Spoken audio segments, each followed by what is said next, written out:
अमेरिकी सैनिक ने भूख से तड़पते हुए खाने का आखिरी कौर खाया, फिर जमीन पर लेटकर मफलर से अपना मुंह कसकर ढक लिया। तभी वायरलेस में एक अजीब शोर गूंजा। वह जल्द दूसरी ओर झांकता है और देखकर दंग रह जाता है। वहां उसका वही साथी जिसे वह मरा समझ रहा था, वह धीरे धीरे हिल रहा था। घायल सैनिक बड़ी मुश्किल से अपनी कॉलर से शीशे का एक टुकड़ा निकालता है और उसका इस्तेमाल करके धूप को परावर्तित करता है। नए सैनिक ने इशारा समझा और तुरंत जैकेट को बंदूक पर डालकर एक नकली निशाना बनाया ताकि दुश्मन गोली चलाए और अपनी स्थिति उजागर कर दे। लेकिन दुश्मन चालाक था और उसने फायर नहीं किया। लेकिन घायल सैनिक ने दूर कचरे के ढेर से आती हल्की चमक देख ली। दुश्मन स्नाइपर वहीं पर छुपा था। हवा में उठती रेत की आड़ लेकर वह धीरे धीरे राइफल की ओर रेंगने लगा। हर बार रेत थमती तो वह बिल्कुल स्थिर हो जाता। आखिर उसने बंदूक थाम ली और कचरे के ढेर पर निशाना साधा। एक के बाद एक लगातार 3 गोलियां दागी, मगर कोई भी निशाने पर नहीं लगी। वह दोबारा लोड कर ही रहा था कि तभी दुश्मन की गोली उसे चीरते हुए निकली। साथी सिपाही स्तब्ध रह गया।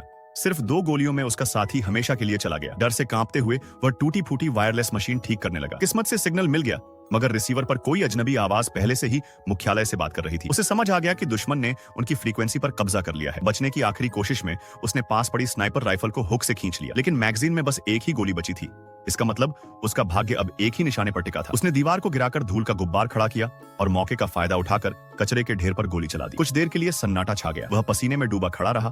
तभी ऊपर से हेलीकॉप्टर की गड़गड़ाहट सुनाई दी। अमेरिकी बचाव दस्ता वहां आ पहुंचा था। वह थककर वहीं ढह गया। सैनिकों ने उसे उठाया और हेलीकॉप्टर में चढ़ा लिया। वह बार बार चिल्लाता रहा, सावधान, स्नाइपर जिंदा है। मगर किसी को उसकी बात सुनाई नहीं दी। हेलीकॉप्टर उड़ान भरता है। राहत का पल अभी आया ही था कि अचानक गोली आई और भीतर बैठे सैनिक गिरने लगे। देखते ही देखते हेलीकॉप्टर क्रैश हो गया। रेगिस्तान में फिर से